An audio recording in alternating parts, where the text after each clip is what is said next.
90 రోజుల కోర్సు పూర్తి చేస్తే చాలు 100% ప్లేస్మెంట్ సపోర్ట్ తో సాఫ్ట్వేర్ జాబ్ మీ సొంతం. వెంటనే కోడ్ జ్ఞాన్ డెస్టినేషన్ ని సంప్రదించండి.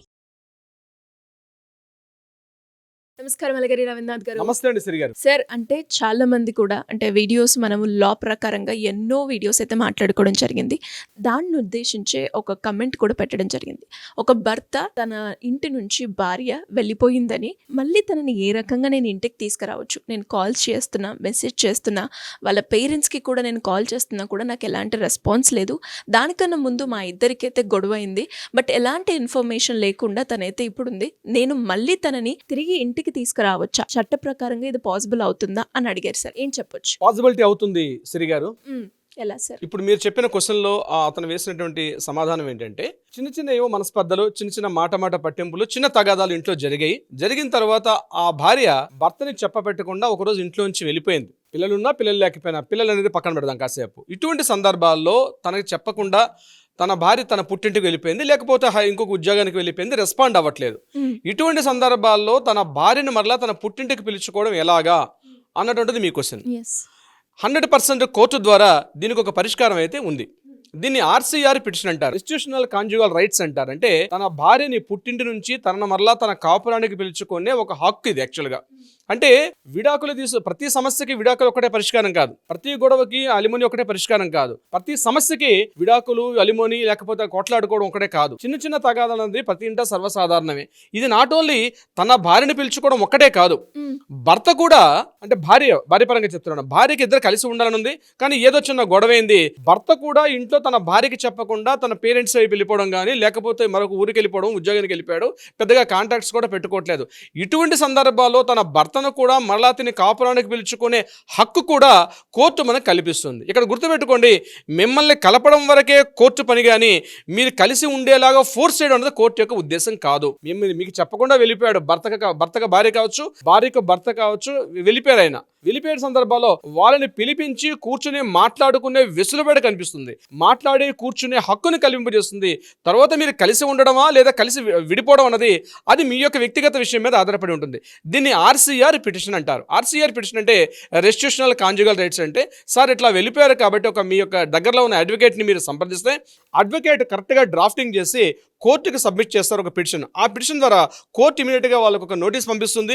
ఆ నోటీస్ పంపించినప్పుడు కోర్టుకి వాళ్ళు అటెండ్ అయ్యి వివరణ తెలియపరచుకునే ప్రయత్నం చేస్తారు. ఆ వివరణ తెలుసుకునే ప్రయత్నం అనేది కోర్టు దీన్ని మనకి 1955 హిందూ మ్యారేజ్ యాక్ట్ సెక్షన్ 9 ప్రకారం, అదేవిధంగా 1954 స్పెషల్ మ్యారేజ్ యాక్ట్ సెక్షన్ 22 ప్రకారం, అదేవిధంగా CPC ఆర్డర్ 21 రూల్ నెంబర్ 32 ప్రకారం దీనికి దీనికి ఒక కోర్టుకు ఒక హక్కు ఉంది.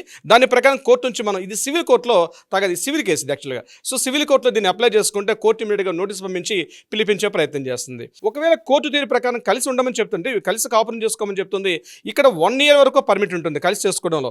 ఒక 1 year పాటు కూడా లేదు మేము కలిసి ఉండలేము అనుకునే సందర్భంలో అప్పుడు డివోర్స్కి అప్లై చేసుకోవచ్చు. అది మీ యొక్క వ్యక్తిగత అభిప్రాయం. అది ఇక్కడ హస్బెండ్ లేదు నేను నీతో కలిసి ఉండలేను అని చెప్పి కూడా హస్బెండ్ డివోర్స్కి అప్లై చేసుకోవచ్చు, లేకపోతే వైఫ్ కూడా అతనితో కలిసి ఉండలేని చెప్పి వైఫ్ కూడా డివోర్స్కి అప్లై చేసుకోవచ్చు ఆఫ్టర్ 1 year తర్వాత.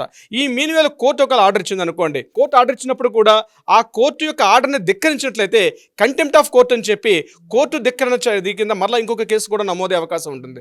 సో ఈ యొక్క సందర్భంలో భార్యకు భర్త, భర్తకు భార్య కలిసి ఉండడం కోసం కోర్టు నుంచి పొందే ఉత్తర్వులున్నీ మనకు అవకాశం ఉంటుంది. దాన్ని నేను చెప్పినటువంటి RCR అనేటువంటి పిటిషన్ ద్వారా తీసుకోవచ్చు.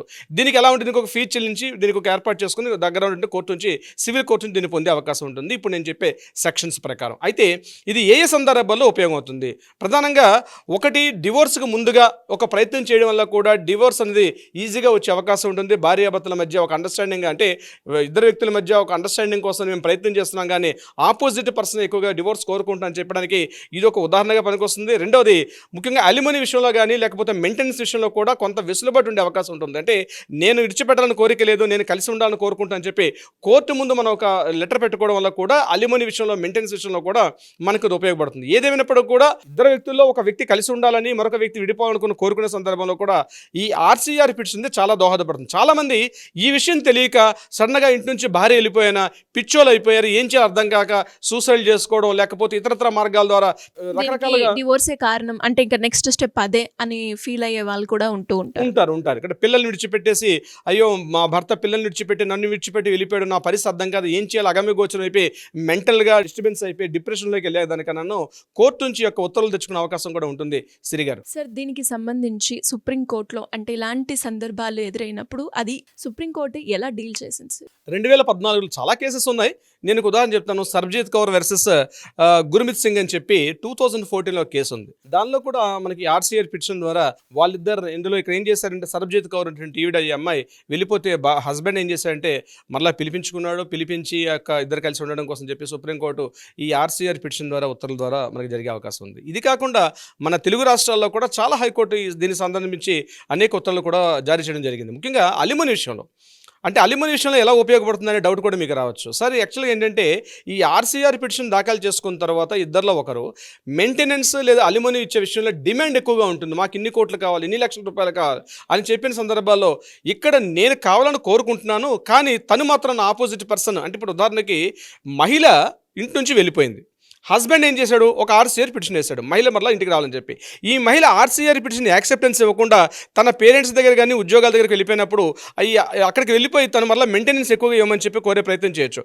అటువంటి సందర్భాల్లో మహిళ తరపు నుంచి ఈ మెయింటెనెన్స్ అలిమనీ డిమాండ్ వచ్చినప్పుడు హస్బెండ్ నేను ఆల్రెడీ ఆర్సీఆర్ నోటీస్ ఇష్యూ చేశాను, పిటిషన్కి పిలిచాను, నేను మరలా తనతో రమ్మనమని చెప్పాను, కేవలం అలిమోనీ అనే ఒక విషయం అంటే మెయింటెనెన్స్ అనే విషయం మీద కేవలం నా యొక్క ఆదాయ మార్గాలు చూసి ఆమె వెళ్ళిపోయింది కాబట్టి నాకు కొంత వెసులుబాటు ఇవ్వమని చెప్పి కోర్టుకు మనం అప్పీల్ చేసుకునే అవకాశం కూడా ఆర్సీఆర్ పిటిషన్ మనం కలింపజేస్తుంది. అంటే అక్కడ కోర్టు ముందు మనం ఏం చెప్పొచ్చు అంటే నేను ఆల్రెడీ కోరుకుంటున్నాను, నాకు ఇంట్రెస్ట్ ఆమెతో ఉండడం, కానీ కేవలం మెయింటెనెన్స్ కోసం ఆమె కావాలని చెప్పి అట్లా వెళ్ళిపోయని చెప్పి మనం కోర్టు ముందు కూడా ఒక పిటిషన్ పెట్టుకునే అవకాశం కూడా ఉంటుంది. అంటే అప్పుడు మెయింటెనెన్స్ విషయంలో మరి కాస్త చర్చలు కూడా దారితీసే అవకాశం కూడా ఉంటుంది. ఇది ఒక ఆర్సీఆర్ పిటిషన్ వేసుకోవడం ఇది ఒక వెసులుబాటు కూడా ఉంటుందన్నమాట. అంటే ముఖ్యంగా ఒక భార్యాభర్తలు కలిసి ఉండడం కోసం అని చెప్పి కలిసి ఉండ ముందుగా నేను చెప్పినట్టుగా కలిసి కాపురం చేయమని చెప్పి కోర్టులు ప్రోత్సహించవు, కానీ వాళ్ళిద్దరి మధ్య కూర్చొని ఒక సామరస్యపూర్వకంగా మాట్లాడుకునే ఒక పరిస్థితి అనేది కల్పిస్తుంది కోర్టు ద్వారా. అది మనకు ఆర్సీఆర్ పిటిషన్ ద్వారా మనకు తెలుస్తుంది. ఎలా సార్ మరి దీనికి సంబంధించిన వివరాలు ఎవరికైనా కూడా కావాలి అన్నప్పుడు లీగల్ పరంగా వెళ్ళాలి అంటే దానికి మీ గైడెన్స్ కావాలి అనుకున్న వాళ్ళు ఎలా అప్రోచ్ అవ్వాలి? మేము తప్పనిసరిగా సిరి గారు కింద స్క్రోల్ అవుతున్న నెంబర్ని కాంటాక్ట్ కానీ లేకపోతే వాట్సాప్ ద్వారా కానీ వివరాలు తెలియపరిస్తే మన లీగల్ టీం వాళ్ళకి అప్రోచ్ అవుతారు, వివరాలు తెలుసుకుంటారు. ఆ వివరాలు కూడా చాలా గోప్యంగా ఉంటాయి. ఇంకొక ఇంపార్టెంట్ ఏంటంటే వాళ్ళకి కావాల్సిన సలహా సంప్రదింపులు కూడా ఇచ్చే ప్రయత్నం చేస్తారు. అది కాకుండా వాళ్ళకి ఏదైనా న్యాయపరంగా పరిష్కారం కావాలంటే కూడా ఆ రకంగా కూడా ప్రయత్నం చేస్తారు. సిరి గారు thank you sir, thank you so much. Thank you so much అండి. సుమన్ టీవీలో మీ పర్సనల్ అండ్ బిజినెస్ ప్రమోషన్స్ కోసం కింది నెంబర్కి కాంటాక్ట్ చేయండి.